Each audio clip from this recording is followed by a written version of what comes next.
Boa tarde. Nesse segmento do Visão Libertária, vamos ao artigo sugerido por Alain Albuquerque, escrito por Rodrigo Guimarães e narrado por Edson Bruschi. Não se engane, a maioria dos manifestantes chilenos são bovinos gadosos que querem mais Estado. Olá, em meu primeiro artigo do site, sinto a necessidade de falar sobre a situação atual que o Chile está vivendo. Já tivemos uma crônica sobre o assunto há alguns dias, mas acho que ainda há coisas a ser dizer sobre isso. Qualquer pessoa minimamente informada deve saber sobre os protestos que estão acontecendo em várias cidades do país, mas o que muita gente não sabe é a verdadeira intenção por trás dos ditos protestos. Inicialmente, os protestos tinham como pauta a insatisfação contra o aumento nas tarifas do metrô de Santiago e das cidades adjacentes. Porém, logo as manifestações se alastraram para várias localidades do país. O movimento ganhou diversas pautas de reivindicação, dentre elas o sistema de aposentadorias, além de outros sistemas de assistência social. Logo de início, fiz o que a maioria das pessoas geralmente não fazem: procurei informação fora da mídia tradicional.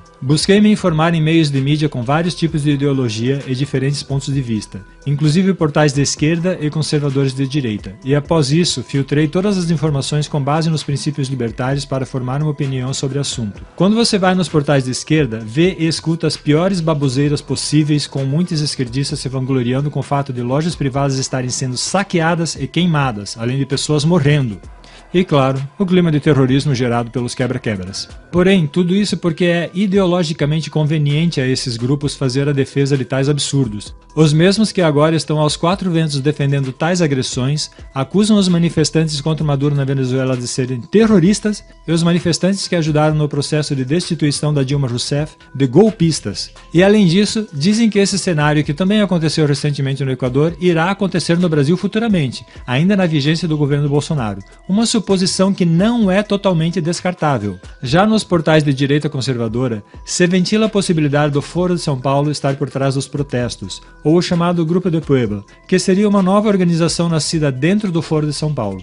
Ainda é muito cedo para se ter como uma verdade absoluta o envolvimento do Foro, mas também não é uma possibilidade a ser descartada. O próprio Nicolás Maduro disse ao ser questionado sobre as manifestações em países da América Latina que o que foi proposto no Foro de São Paulo está sendo colocado em prática, sendo essas as próprias palavras do mafioso venezuelano. No mais, ao ver os comentários do público desses portais, é mais nojento e abjeto ainda vermos frases dos gados da esquerda, como Lula livre. Isso é culpa do neoliberalismo opressor? É a queda do neoliberalismo no Chile. Pasmem, um perfil de uma mulher dizendo ser investidora em Bitcoin afirmava: os chilenos estavam certos de lutar pelos seus direitos. Já os comentários dos gados de direita mugiam em favor de Il Capo di Tutti do Brasil e acusando a esquerda de estar por trás dos protestos. O que é verdade, mas também vemos teorias conspiratórias lunáticas que diziam: os grandes globalistas estão por trás da desestabilização dos países da América Latina. Pois bem, depois de ver tanta asneira e de tomar boas doses de Rivotril, fui observar qual era a opinião dos chilenos em relação aos protestos, e o que pude perceber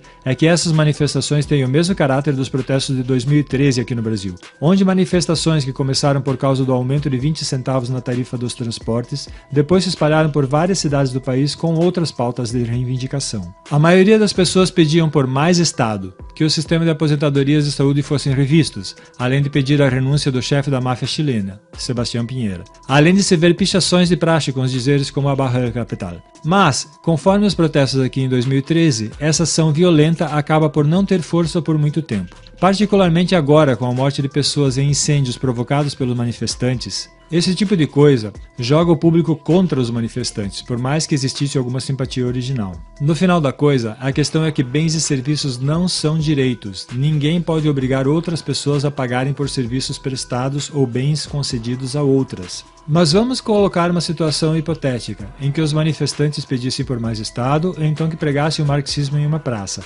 sem impedir o direito de ir e vir de outras pessoas, sem depredar, invadir e saquear propriedade privada alheia. Até aí, mesmo não concordando com essas pautas, desde que não fizessem as agressões que o socialismo propaga, eu não poderia impedir a liberdade de expressão. Manifestação realizada em ambientes públicos ou na propriedade privada dos manifestantes, seja qual for a pauta, é legítima. O que está em jogo é a não agressão. Embora o Chile seja uma democracia e o metrô seja público, eu fico imaginando, se o país se tornasse um ancapistão e todas as estações de linhas de metrô fossem privadas, e por algum acaso o dono de alguma delas aumentasse muito o valor da tarifa, a maioria daquelas pessoas iriam depredar a propriedade privada ou simplesmente boicotariam o serviço. Outro ponto importante que merece ser destacado é a forma de mobilização dos protestos que foi por meio do aplicativo de mensagem WhatsApp, que embora não seja um app descentralizado, é um meio de troca de informações descentralizadas, porém, nesse caso, sendo utilizado para agressão.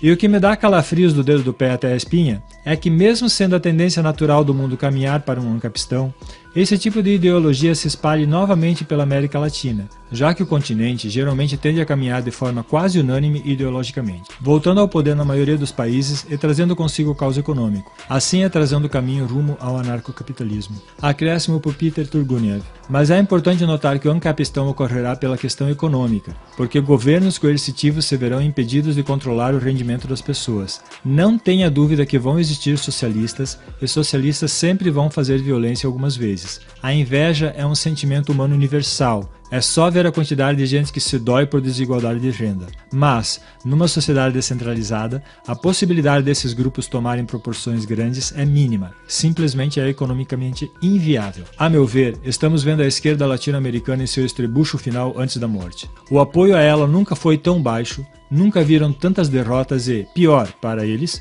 com a informação descentralizada perderam a capacidade de manter o consenso social. Lógico, jamais ela vai sumir completamente, mas trata-se da última tentativa de ter a relevância que tinha 10 anos atrás. Vamos ver ataques desse tipo aqui em Banânia também, mas não vai ser mais do que isso, ataque desesperado.